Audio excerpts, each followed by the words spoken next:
नमस्कार, मैं doctor Vijaya Wakodkar, IVF consultant and Bhilai. आज हम एंडोमेट्रियम के बारे में बात करेंगे।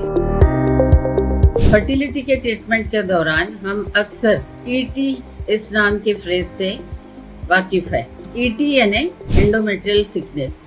एंडोमेट्रियल थिकनेस का क्या रोल है प्रेगनेंसी होने के लिए, और हम इसके बारे में इतना गहराई से चिंता क्यों करते हैं, और ये कितनी होनी चाहिए, कितनी मिलीमीटर होनी चाहिए, और ऑप्टिमम इसका वैल्यू क्या होना चाहिए, इसके बारे में हम आज बात करेंगे। जब इस बारे में हम सोचते हैं तो ये एंडो मतलब अंदर और मेट्रियम मतलब अंदर की लेयर, यूट्रस के अंदर की लेयर। यूट्रस के अंदर की लेयर ये चीज है जहाँ पे ब्लास्टोसिस्ट इम्प्लांट होता है। ब्लास्टोसिस्ट यानी एक जब फर्टिलाइज हो जाता है और वो इम्प्लांटेशन के लिए यूट्रस में आता है, तो वो धीरे धीरे ब्लास्टोसिस्ट में कन्वर्ट होके ब्लास्टोसिस्ट के रूप में ही वो इम्प्लांटेशन होता है। पर अगर आपका एंडोमेट्रियम थिन है या उसमें वो प्रक्रिया नहीं है कि जो उसको अडॉप्ट कर सके, तो प्रेगनेंसी फेल होती है। चाहे आप नेचुरल प्रेगनेंसी करें, चाहे आप एग बनाने की प्रोसीजर करें, या आईयूआई प्रोसीजर में भी या आईवीएफ प्रोसीजर में भी एंडोमेट्रियम का ख्याल हम रखते ही है। हम जब इसकी ट्रीटमेंट शुरू करते हैं तो हम फॉलिकुलर स्टडी करते हैं। फॉलिकुलर स्टडी के साथ साथ हम एंडोमेट्रियल थिकनेस भी नोट डाउन करते हैं, और जिसका एंडोमेट्रियल थिकनेस एक के अनुसार बढ़ता है उसका प्रमाण और proportion follicle size and endometrial का थिकनेस बराबर होता है, उसमें प्रेगनेंसी अचीव करने में आसानी होती है। एंडोमेट्रियल की थिकनेस हमको चाहिए 7 to 9 millimetre, minimum 7 millimetre, maximum 9 millimetre, और ये अराउंड ओवुलेशन के टाइम यूजुअली रहती है। पर अगर ये कम रहती है तो उसमें प्रेगनेंसी होना मुश्किल होता है।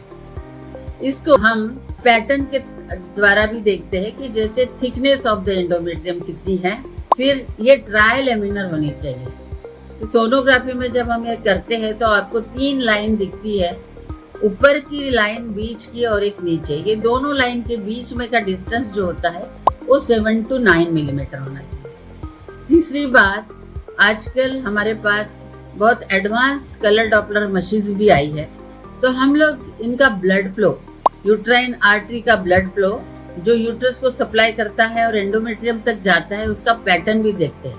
अगर वो ब्लड फ्लो बहुत अच्छे से एंडोमेट्रियम तक पहुंचता है तो उनका एंडोमेट्रियम बहुत अच्छा और सॉफ्ट बनता है, और स्पॉन्जी एंडोमेट्रियम रहने से उसमें कंसीव होने के बहुत सारे चांस होते हैं। पर कई बार ये प्रेगनेंसी अचीव नहीं होती, या कई बार एंडोमेट्रियम फॉर्मेशन अच्छे से नहीं होता। इसके बहुत से कारण हो सकते हैं। उसमें एक मेन कारण इन्फेक्शन होता है।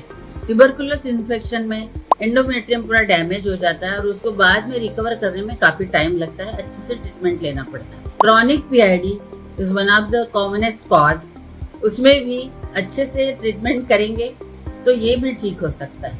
कभी कभी पेशेंट बहुत बार डीएनसी वगैरह करके आते हैं, तो विगरस डीएनसी के कारण एंडोमेट्रियम डैमेज होके दोनों साइड का एंडोमेट्रियम चिपक जाता है, उसको एशरमन सिंड्रोम बोलते हैं, उसका भी ट्रीटमेंट करना चाहिए। या बॉडी में पिट्यूटरी ग्लैंड से जो हार्मोन्स आते हैं, तो एस्ट्रोजन ग्लैंड की कमी के वजह से एंडोमेट्रियम बनता नहीं है, या यूट्रस के रिसेप्टर्स जो होते हैं वो ठीक नहीं उस काम करते, इसके वजह से भी एंडोमेट्रियम का थिकनेस बढ़ता नहीं है। और ये सारे कारण फाइंड आउट करने के लिए आजकल बहुत सारे इन्वेस्टिगेशंस होते हैं, और हमने ऐसे बहुत पेशेंट देखे हैं जिनमें इवन आईवीएफ में भी फेलियर होते हैं। पर धीरे धीरे हम इसको एंडोमेट्रियम फॉर्मेशन करने की प्रक्रिया आसानी से कर सकते हैं। जैसे कि आईवीएफ के साइकिल में हम एग बनाते हैं, और अगर हमको एंडोमेट्रियम ठीक नहीं लगता है या ऑप्टिमम उसकी थिकनेस नहीं आई है, तो एम्ब्रियोज को हम फ्रीज करके रख देते हैं, और नेक्स्ट साइकिल में हम एंडोमेट्रियम के ही थिकनेस बढ़ाने के लिए तैयारी करते हैं। एंड जब तक हमको वो ऑप्टिमम हमको जैसा चाहिए वैसा नहीं मिलता है, तब तक हम एम्ब्रियो ट्रांसफर नहीं करते। इस तरह से हम करते हैं। फ्रोजन एम्ब्रियोज अगर हम ट्रांसफर करते हैं अच्छे एंडोमेट्रियम में, तो प्रेगनेंसी अच्छे से अचीव होती है। आप इसको ऐसा समझिए कि जैसे फार्मर्स अपने बीज बोने के लिए अच्छी जमीन तैयार करते हैं, उसको उर्वरक करते हैं और अच्छी फसल पाने के लिए बहुत मेहनत करते हैं, उसी प्रकार के ये यूट्रस की लाइनिंग यानी एक प्रकार से अपनी जमीन है जिसमें हमको हमारा अंडा ब्लास्टोसिस होके उसमें इम्प्लांट होना है। नमस्कार।